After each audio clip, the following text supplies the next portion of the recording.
pasaje de Marcos 3, del 20 al 35, debe asustar a unos que no están asustados y aliviar a otros que sí están asustados. Ese doble objetivo tiene el pasaje. Debe asustar a unos que no están asustados cuando deberían estarlo, y debe aliviar a otros que están asustados cuando no deberían estarlos. Porque por un lado, hay gente que no tiene ni idea de que están al borde de cometer el único pecado que no puede ser perdonado, y no se han dado cuenta. Y como no se han dado cuenta, no se preocupan cuando están dirigiéndose a su condenación eterna. Ellos deberían asustarse. Cualquiera que esté en camino de ir al infierno debe estar asustado. Y hay gente que no lo está. Y hay otra gente, por otro lado, que cree que ha cometido el pecado imperdonable sin haberlo hecho, y viven angustiados.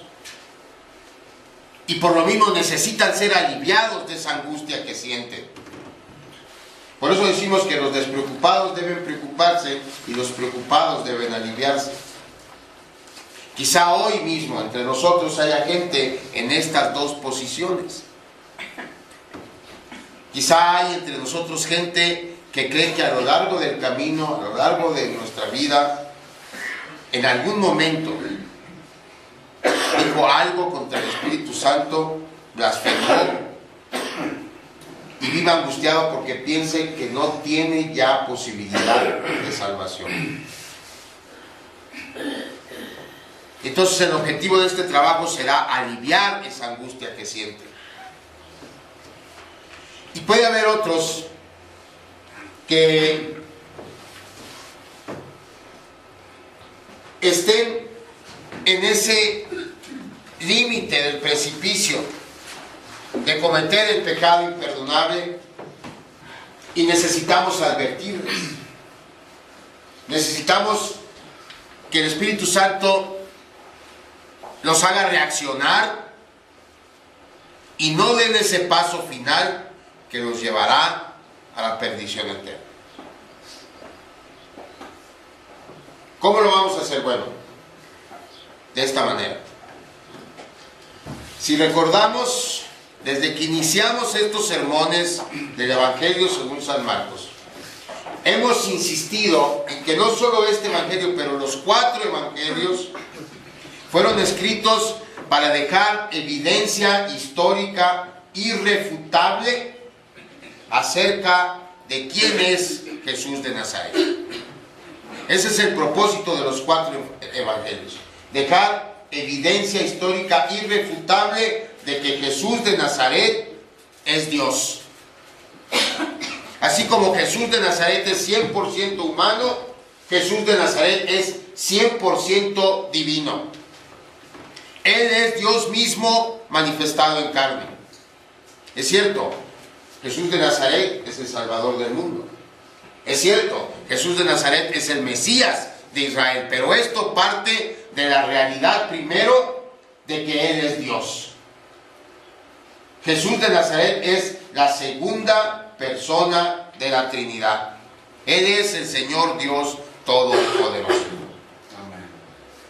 Y esta realidad es crítica, hermanos, es importantísima que la comprendamos, porque creerla y comprometer nuestras vidas a Cristo Jesús es la única manera que tenemos de escapar de la condenación eterna.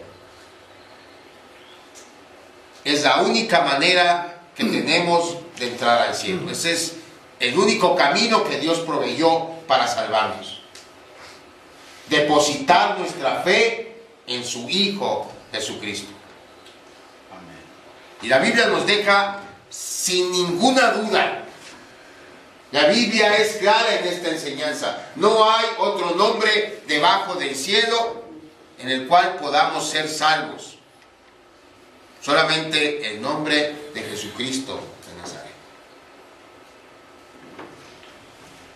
El Evangelio, como ya vimos en alguno de estos sermones que hemos predicado a lo largo de medio año para acá, es exclusivo. El Evangelio es incompatible con cualquier otra religión. El Evangelio es el único camino de salvación provisto para el hombre por Dios. No hay otro. Así de importante y de crítico es que usted y yo creamos en Jesús. Pero para poder hacerlo, necesitamos evidencia. Necesitamos tener evidencia suficiente de que Jesús es quien dijo ser. Bueno, pues esa evidencia está presentada a nosotros, no una, ni dos, ni tres veces, está presentada 4 veces en la Biblia, a través de los evangelios. Y luego, esa evidencia es interpretada para nosotros en el resto de los libros del Nuevo Testamento. Es decir, los 4 primeros libros del Nuevo Testamento, que son los evangelios, presentan la evidencia. De Hechos hasta Apocalipsis, los autores de esos libros, inspirados por Dios Espíritu Santo, interpretan la evidencia para nosotros. Esta evidencia es una evidencia poderosa, tanto que quienes hemos creído y entregado nuestras vidas a Jesús, lo hicimos precisamente en base a ella, en base al registro de la vida y el ministerio terrenal de Jesucristo, y en base a la interpretación que de este ministerio hicieron los autores del resto de los libros de la segunda parte de la Escritura.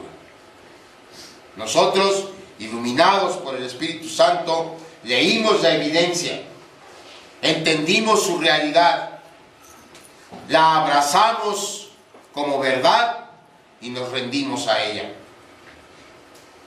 Esto es una evidencia escrita y es poderosa, pero no es la única evidencia que hay. La verdad es que tan poderosa como es la evidencia escrita, lo fue también cuando esa evidencia sucedió históricamente, cuando se desarrolló en el plano del tiempo y del espacio el ministerio terrenal de nuestro Señor. Por 3 años Jesús recorrió todo el territorio de Israel enseñando, haciendo milagros y maravillas que constituían una evidencia irrefutable de que Él era quien decía ser. Y esta evidencia histórica es mucho mayor a la que nosotros podemos leer en los 4 evangelios. Porque Juan, si recuerdan, termina su evangelio diciendo que si todo lo que hizo el Señor Jesús en sus 3 años de ministerio terrenal tuviera que escribirse en libros, Juan dice: pienso que ni aún en el mundo cabrían los libros que se tendrían que escribir. Todas las historias de sanidad, de liberación de personas poseídas por los demonios, de gente resucitada que leemos en los 4 evangelios, hermanos, ni siquiera se acercan. Quedan muy lejos del número total de milagros que Jesús realizó. Miren, los evangelios registran, ¿sabe cuántos milagros? Es una trivia. ¿Sabe cuántos milagros registran los evangelios que realizó el Señor Jesucristo? Dígame un número, adivine, y dígame un número. 50. ¿Cuánto? 50. No. 7,000. No. Son menos que 50. 20. 35. Los evangelios solamente registran 35 milagros que el Señor Jesucristo realizó. De estos, si quiere apuntar, 23 fueron sanar a personas enfermas. En 3 resucitó muertos. En 3 proveyó alimentos a una multitud. Y en 2 realizó grandes capturas de peces. ¿Cuántos van? 34. No, 31. no, 31 van. Fueron, ahí les va, 23 sanaciones de enfermos, 3 resurrecciones de muertos, 3 alimentos o bebida a personas y 2 grandes capturas de peces. ¿Cuántos? Faltan 4, ¿sí? De los 35. Bueno, el otro es calmar la tormenta, caminar sobre el agua, secar la higuera estéril y conseguir dinero para pagar impuestos. 35, no más la escritura registra. Además, a lo largo de los 4 evangelios luego encontramos frases como que el Señor Jesús recorría las aldeas o las ciudades, dice la Biblia, haciendo maravillas y señales y milagros, pero no dice cuántos. Pero nada más con este número, hermanos, podemos darnos cuenta que todos estos milagros que registra la Escritura no son ni la sombra de lo que el Señor Jesús realizó. ¿Por qué? Decimos, el ministerio terrenal de Jesucristo duró 3 años. 3 años multiplicados por 365 días que tiene el año nos dan 1095 días. Vamos a tomar un número. Si el Señor Jesucristo hubiera hecho solamente 10 milagros por día,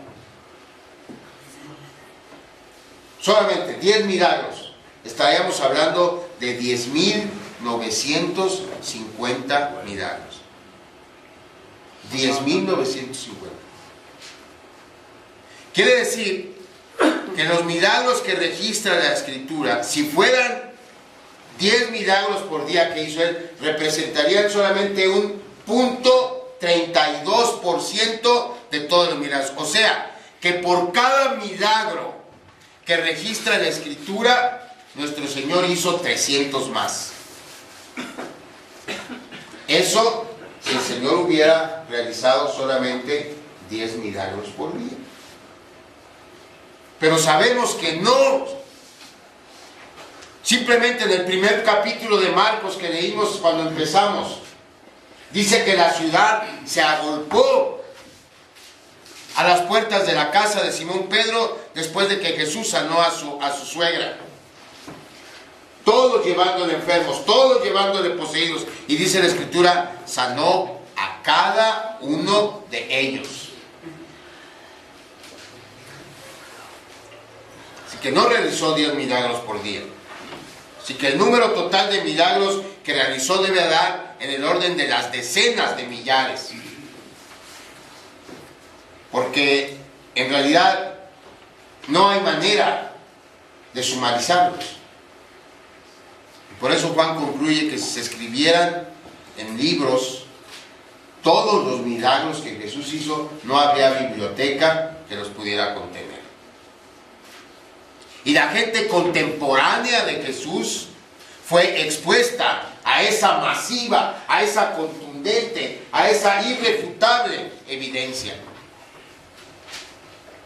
Y él tenía siempre a su alrededor un sinnúmero de gente que le seguía a donde quiera que iba para obtener un milagro de su parte, o simplemente para ser espectadores de esto que nunca antes ni después se ha dado en la historia de la humanidad.